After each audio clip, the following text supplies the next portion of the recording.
दोस्तों, किसी किसी व्यक्ति को अपनी खूबसूरती का बहुत ज़्यादा घमंड हो जाता है और उस घमंड के चलते हुए वो यही समझता है या समझती है कि तुमसे कोई खूबसूरत है ही नहीं। दोस्तों, ऐसी ही आज की एक घटना है। हालांकि घमंड तो रावण का भी नहीं रहा, जो सर्वशक्तिमान होता है, सब चीज़ों का ज्ञाता होता है और फिर भी उसका घमंड नहीं रहता। तो घमंड कभी भी नहीं करना चाहिए। आज की ये कहानी हमें बहुत कुछ सिखाकर जाने वाली है, इसलिए इस कहानी को लास्ट तक ज़रूर देखिएगा। आगे बढ़ने से पहले हमारी वही रिक्वेस्ट कि जो हमारे चैनल के साथ नए हैं, कृपया करके चैनल को फॉलो कर लें, बेल आइकन को ज़रूर प्रेस करें। नमस्कार, जय हिंद। आप देख रहे हैं APH न्यूज़ राहुल रावत के साथ। दोस्तों, आज की जो हकीकत की घटना आप लोगों को बताने जा रहा हूं, ये उत्तर प्रदेश के जालौन की है। यहाँ पर अभिनेश नाम का एक लड़का, उसे शॉर्ट में अभी भी कहा जाता है,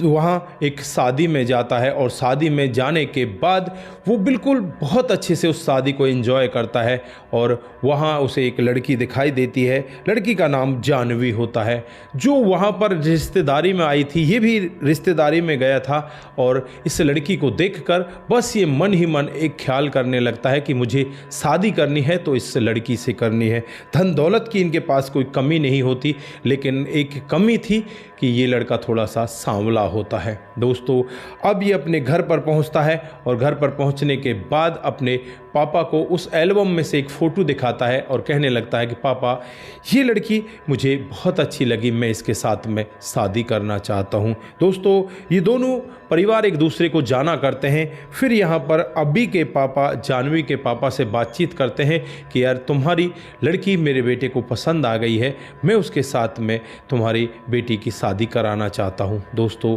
यहाँ पर जो जानवी के पापा हैं बड़े खुश होते हैं, क्योंकि उन्हें पता होता है कि अभी के पापा के पास बहुत धन दौलत है, किसी भी तरह की हमारी बेटी के जीवन में कोई कमी नहीं आएगी, चारों तरफ से ऐसी ऐस होंगे।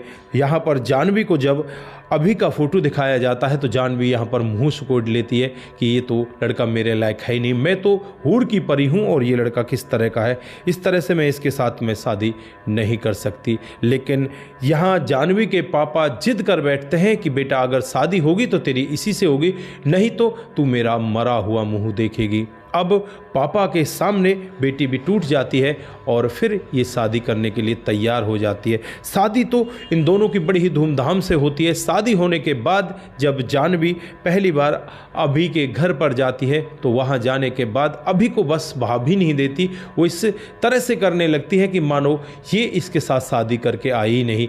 अब यहाँ पर अभी को भी बुरा लगता है, लेकिन अभी सोचता है कि शायद दूसरी जगह है, नई नई है, संभल जाएगी। उसके बाद कुछ समय बीतता है। समय के हिसाब से ही जो जानवी है वो अपना बदलने का नाम ही नहीं लेती और फिर यहाँ पर धीरे धीरे करके कुछ और समय बीतने लगता है। पति पत्नी के बीच अक्सर लड़ाइयाँ हुआ करती। लड़ाई की जो सबसे बड़ी वजह होती है, पत्नी अपने आप को विश्व सुंदरी समझती है और पति यहाँ पर उसकी इस सुंदरता का गुणगान भी करता है, लेकिन पत्नी ये कहती है कि तुम तो मेरे लायक हो ही नहीं, तुमसे मेरी शादी मेरे पापा ने ज़बरदस्ती करा दी, वरना मैं तुमसे शादी नहीं करती।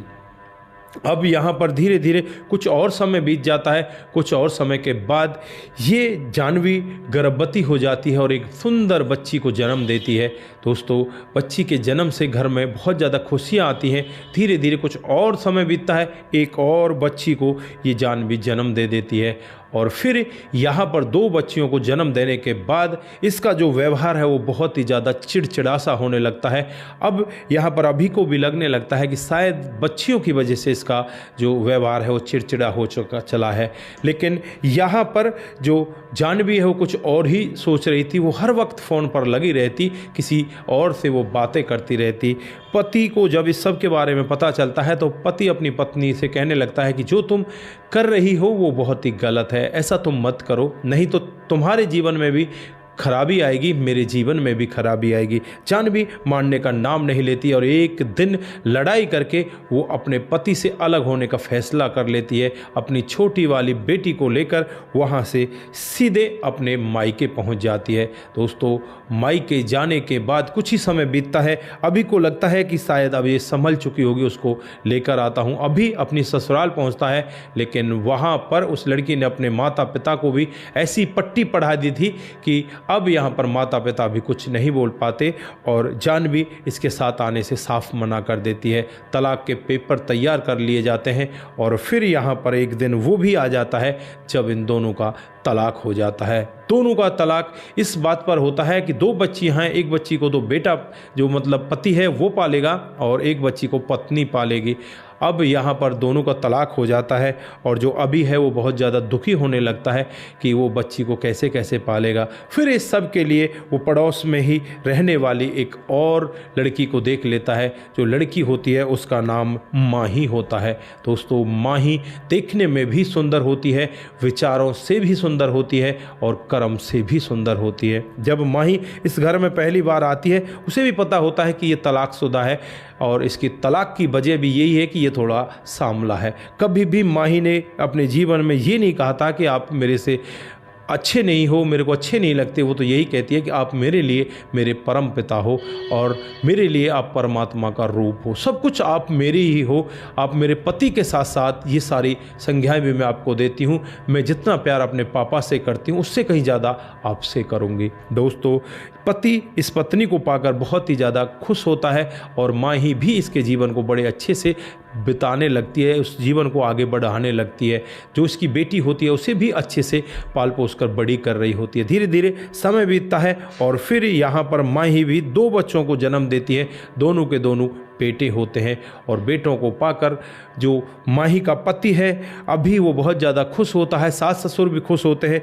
धीरे धीरे समय बीतता है और समय के हिसाब से ही लगभग इन दोनों को बिछड़े हुए यानी कि जानवी और माही को बिछड़े हुए 12 साल हो जाते हैं। 12 साल बाद अभी अपनी पत्नी के साथ एक शादी समारोह में होता है और वहाँ पर एक महिला को देखता है। उस महिला को देखकर बस वो देखता ही रह जाता है क्योंकि वो महिला कोई और नहीं होती, जानवी होती है, दुबली पतली, और वो बर्तन साफ कर रही थी। शादी के जो फंक्शन है उसमें बर्तन साफ कर रही होती है। दोस्तों, माही को भी अब अंदाज़ा लग जाता है कि ये शायद इसकी पहली पत्नी जानवी है क्योंकि बार बार पति उसी की तरफ देख रहा होता है। और फिर यहाँ पर ये आपस में बातचीत करते हैं। जानवी अभी के पास आ जाती है और अभी से रो रो कर यही कह रही थी, अभी मुझे माफ़ कर दो, मुझसे बहुत बड़ी गलती हो गई, मुझे एक बहुत बड़ी बीमारी लग चुकी है, मैं ज़्यादा दिन की मेहमान नहीं हूँ, मैं कुछ और दिन ही जीना चाहती हूँ, लेकिन कुछ और दिन मैं आपके चरणों में जीना चाहती हूँ। दोस्तों, यहाँ पर अभी अपने पैर पीछे की तरफ खींच लेता है और कहता है कि ये सब हक तुमने खो दिया है। जानवी कहती है कि मुझे पता है मैंने सारे हक खो दिए, लेकिन आज मुझे इतना भी पता है कि बस मैं आपके चरणों में रहना चाहती हूँ, मैं ज़्यादा दिन की मेहमान नहीं हूँ। ये देखो मेरी रिपोर्ट्स में पता चलता है कि ये ज़्यादा से ज़्यादा 6 महीने जिएगी। लेकिन अब वो रोती रहती है और इधर जो अभी की पत्नी होती है फ़िलहाल की माही, वो भी ये पूरा वाक़या देखती है। अब अभी माही के पास जाता है और माही से कहने लगता है कि माही, ये मेरी पहली पत्नी है और ये आज इस तरह की दुविधा में है। फिर उसे अपनी बेटी के बारे में भी बताता है कि एक मेरी बेटी इसके पास भी है, वो भी आज दर बदर की ठोकरें खा रही होगी इसी के साथ में, तो क्या हम इनको अपने घर ले चलते हैं। दोस्तों, माही बहुत ही अच्छे स्वभाव की होती है, कहती है कि बिल्कुल इन्हें अपने घर ही ले चलते हैं, जैसे आपकी उस बेटी को पाला है मैंने, इस बेटी को भी पालूंगी और ये भी हमारे घर पर ही रहेंगी। दोस्तों, अब यहाँ पर जो जानवी है ऐसी बातों को सुनकर बहुत ज़्यादा खुश होती है।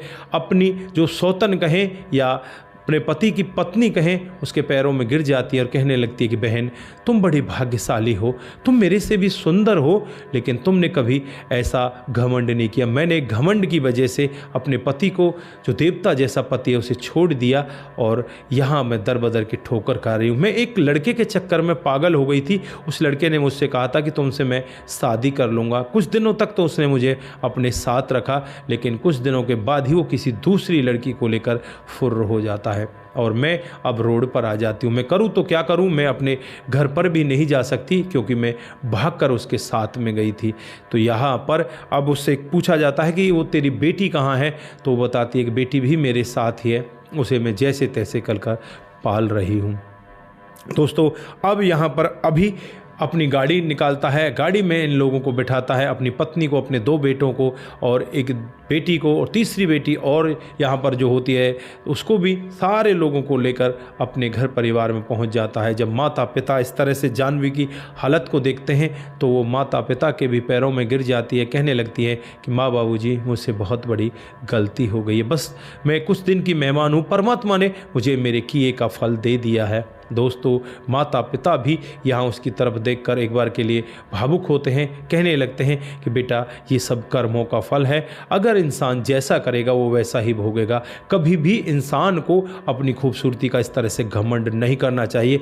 आज आईने में देखिए तुम्हारी खूबसूरती कैसी है। दोस्तों, वो बिडरूप हुई पड़ी थी जो कभी ऐसा कहती थी कि मैं विश्व में सबसे सुंदर हूँ, मेरी बराबर कोई कर ही नहीं सकता। आज उसका रूप ऐसा हो गया कि उसे देखकर कोई उसकी तरफ देखे भी ना। दोस्तों, अब यहाँ पर इस घटनाक्रम से आप लोग भी कुछ ना कुछ जरूर सीख कर जाएं कि घमंड बहुत बुरी चीज़ होती है, कभी भी हमें घमंड नहीं करना चाहिए। बाकी आप लोगों की क्या राय है, आप लोग यहाँ पर क्या कहना चाहते हैं, आपकी जो भी राय है एक बार कमेंट बॉक्स में ज़रूर दीजिएगा। आज के लिए बस इतना ही, फिर मिलते हैं किसी नए मोड के साथ। तब तक के लिए आप अपना ख्याल रखें, परिवार का ख्याल रखें, सतर्क रहें, सावधान रहें, रिश्तों की अहमियत को ज़रूर समझें। नमस्कार, जय हिंद, जय भारत।